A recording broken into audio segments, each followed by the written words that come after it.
Hello everyone, welcome back to our channel. तो अभी कुछ देर पहले हमने RTMNU BCom फोर्थ सेमेस्टर का फाइनेंशियल अकाउंटिंग का फर्स्ट और सेकंड यूनिट रिवाइज कर चुके हैं। उसकी वीडियो अगर आपने नहीं देखी हो तो वीडियो की लिंक मैंने डिस्क्रिप्शन बॉक्स में दे दी है, आप वहां से जाकर उसे चेक कर सकते हैं। अभी हम डिस्कस करने वाले हैं यूनिट 3 ऑफ फाइनेंशियल अकाउंटिंग, जो कि बहुत बहुत बहुत ज़्यादा इम्पॉर्टेंट है। सबसे ज़्यादा इम्पॉर्टेंट चैप्टर है आपका यही यूनिट 3, जो कि है वैल्यूएशन ऑफ गुडविल, और इसमें से काफ़ी सारे क्वेश्चंस बन सकते हैं। ये चैप्टर आप बिल्कुल छोड़कर मत जाना, इसे ज़रूर पढ़ के जाना। इसमें जितने भी फॉर्मूले दिए हैं वो अच्छे से पढ़ के जाना, इसे प्रैक्टिस करके जाना। इसमें से आपको प्रैक्टिकल प्रॉब्लम्स भी काफ़ी सारे देखने को मिल सकते हैं। आगे बढ़ने से पहले अगर आपने वीडियो को अभी तक लाइक नहीं किया है तो वीडियो को लाइक ज़रूर कर देना, इससे हमें मोटिवेशन मिलती है आगे की वीडियोज़ बनाने में। आइए शुरू करते हैं वैल्यूएशन ऑफ गुडविल। तो सबसे पहले जानते हैं गुडविल होता क्या है। गुडविल यानी किसी भी बिजनेस का रेपुटेशन दी होती है इन टर्म्स ऑफ मनी।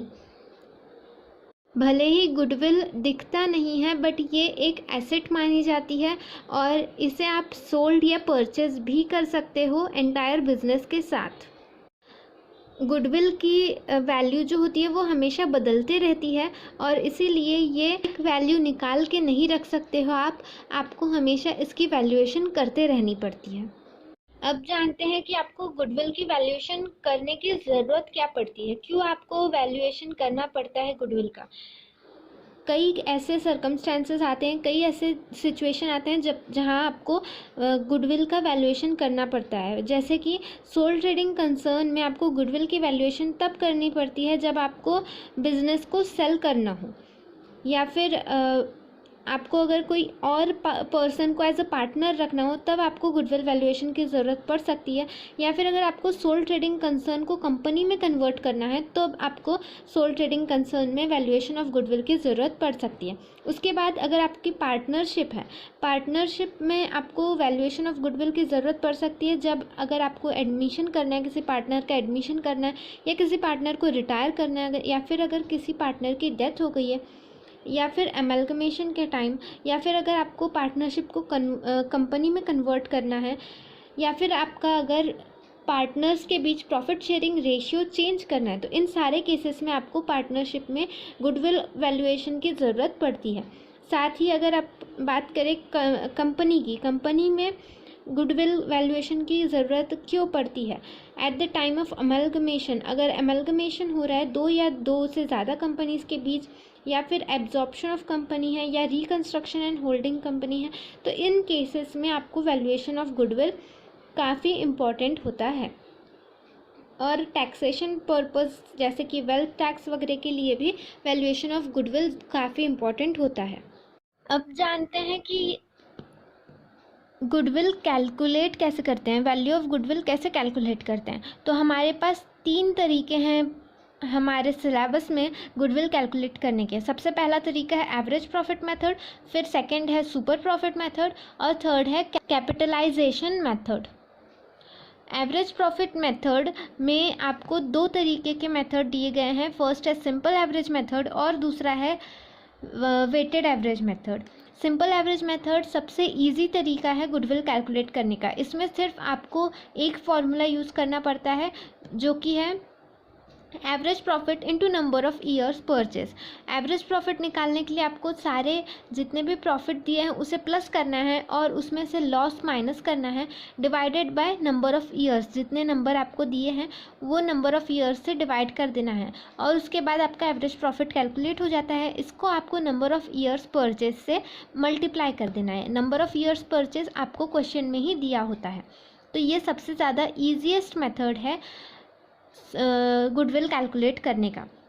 उसके बाद वेटेड एवरेज प्रॉफिट निकालने के लिए जिस तरीके से हमने सिंपल एवरेज में वैल्यूएशन ऑफ गुडविल का फॉर्मूला लगाया था average profit into number of years purchase, उसी तरीके से हम वेटेड एवरेज में भी लगाते हैं वही फॉर्मूला वैल्यू ऑफ गुडविल में। बस हम एवरेज प्रॉफिट के जगह weighted average profit into number of years purchase करते हैं। अब वेटेड एवरेज प्रॉफिट कैसे निकाला जाता है, आपको total profit for all the years से डिवाइड करना होता है टोटल वेट को, यानी कि आपको पहले नेट प्रॉफिट अच्छे से निकाल लेना होता है। जितना भी आपको जितने भी साल का आपको नेट प्रॉफिट दिया है वो सारे नेट प्रॉफिट्स आपको निकाल लेने हैं और उसके सामने वेट लिखना है 1 2 3 4 इस तरीके से, और उसको मल्टीप्लाई करना है प्रॉफिट से। अगर आपने फर्स्ट ईयर के सामने 1 लिखा है तो उसे 1 से मल्टीप्लाई करें, सेकेंड ईयर के सामने 2 है तो उस सेकेंड ईयर के प्रॉफिट को मल्टीप्लाई करें 2 से। इस तरीके से सारे आपको जितने ईयर्स दिए हैं वो आपको मल्टीप्लाई करने के बाद सारे मल्टीप्लिकेशन का एडिशन करना है। जितने भी आपने मल्टीप्लिकेशन के आंसर निकाले उसका एडिशन करना है और उसे आपको टोटल वेट से डिवाइड कर देना है। टोटल वेट यानी क्या, 1 + 2 + 3 + 4 + 5 जितने भी ईयर्स तक आपका टोटल वेट गया है वहाँ तक। उसके बाद हमारा वेटेड एवरेज प्रॉफिट आ जाता है। इसे बस आपको नंबर ऑफ़ ईयर्स परचेज से मल्टीप्लाई करना है और आपका गुडविल निकल जाता है। ये तो बात हुई एवरेज प्रॉफिट मेथड की। अब जानते हैं सुपर प्रॉफिट मेथड में क्या इस्तेमाल होता है, क्या तरीका इस्तेमाल होता है। तो सुपर प्रॉफिट मेथड में आपको वैल्यू ऑफ गुडविल निकालने के लिए super profit into years purchase यानी परचेस ईयर को मल्टीप्लाई करना पड़ता है सुपर प्रॉफिट से। जिस तरीके से हमने एवरेज प्रॉफिट में average profit into number of year purchase किया था, वेटेड एवरेज प्रॉफिट में वेटेड एवरेज गुडविल में weighted average profit into number of year purchase किया था, वैसे ही सुपर प्रॉफिट मेथड में गुडविल का वैल्यूएशन करते वक्त super profit into number of years purchase करना पड़ेगा। अब जानते हैं सुपर प्रॉफिट कैसे निकाला जाता है। सुपर प्रॉफिट निकालने के लिए average profit minus normal profit करना पड़ता है। अब जानते हैं एवरेज प्रॉफिट और नॉर्मल प्रॉफिट कैसे निकाला जाता है। एवरेज प्रॉफिट निकालने के लिए जिस तरीके से हमने फर्स्ट केस में किए थे उसी तरीके से आपको प्रॉफिट और लॉस को प्लस, मतलब सारे प्रॉफिट को प्लस और लॉस को प्रॉफिट में से माइनस कर देना है, divided by total number of years कर देना है। इसके बाद जो भी अगर आपके क्वेश्चन में कुछ एडिशनल इन्फॉर्मेशन दिया हो जैसे कि इनकम टैक्स या फिर income from investment, goodwill return of, इस तरीके कोई भी इन्फॉर्मेशन आपको अगर दी गई हो एक्स्ट्रा तो वो आपको माइनस या प्लस जो भी आपको जो भी सिचुएशन के हिसाब से डिपेंड करता है तो वो आपको करने के बाद एडजस्टेड एवरेज प्रॉफिट निकाल लेना होता है। उसके बाद नॉर्मल प्रॉफिट निकालने के लिए आपको कैपिटल एम्प्लॉयड इनटू NRR करना पड़ता है। कैपिटल एम्प्लॉयड निकालने के लिए आपको एसेट्स माइनस लाइबिलिटीज़ करनी होती है तो आपका कैपिटल एम्प्लॉयड निकल जाता है। उसके बाद NRR यानी कि नॉर्मल रेट ऑफ रिटर्न आपको क्वेश्चन में ही दिया होता है, तो जो भी कैपिटल एम्प्लॉयड निकला है उसे NRR से मल्टीप्लाई कर देना है और उसके बाद एवरेज प्रॉफिट में से नॉर्मल प्रॉफिट को माइनस कर देना है जिससे आपका सुपर प्रॉफिट आ जाएगा और सुपर प्रॉफिट को नंबर ऑफ़ ईयर्स परचेज से मल्टीप्लाई कर देना है जिससे आपका गुडविल कैलकुलेट हो जाएगा। अब जानते हैं कैपिटलाइजेशन मेथड में किस तरीके से गुडविल कैलकुलेट किया जाता है। कैपिटलाइजेशन मेथड में capitalised value minus capital employed करने से गुडविल कैलकुलेट होता है। कैपिटल एम्प्लॉयड हमने पहले भी देखे हैं कैसे कैलकुलेट करते हैं, एसेट्स माइनस एक्सटर्नल लाइबिलिटीज़ करने से हमारा कैपिटल एम्प्लॉयड आ जाता है। अब जानते हैं कैपिटलाइज्ड वैल्यू निकालने के लिए क्या करना पड़ता है। कैपिटलाइज्ड वैल्यू निकालने के लिए आपको average profit divided by normal rate of return into 100 करना पड़ता है। एवरेज प्रॉफिट हमने पहले वाले मेथड में ही देख चुके हैं कैसे निकालते हैं।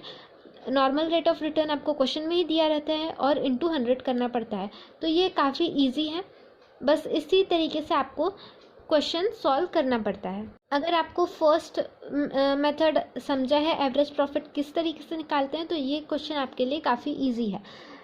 तो अगर हम पहले से देखें तो आपको सबसे पहले average profit divided by normal rate of return into 100 करना पड़ेगा।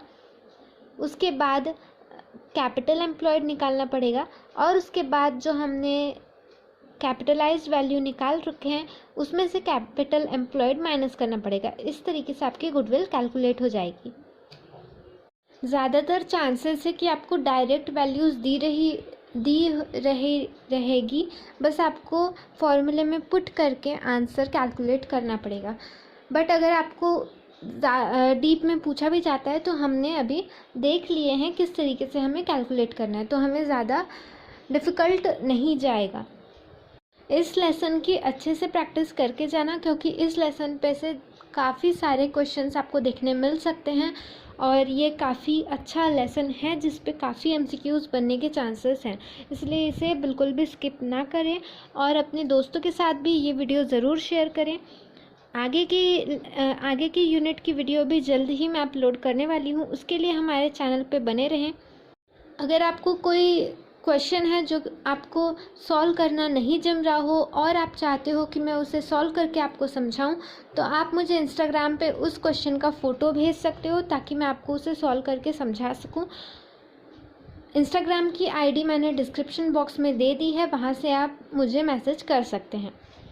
और कोई डाउट हो तो आप कमेंट सेक्शन में भी मुझे कमेंट कर सकते हो और वहाँ पर भी आप मुझे कोई कमेंट के ज़रिए भी आप डाउट पूछ सकते हो।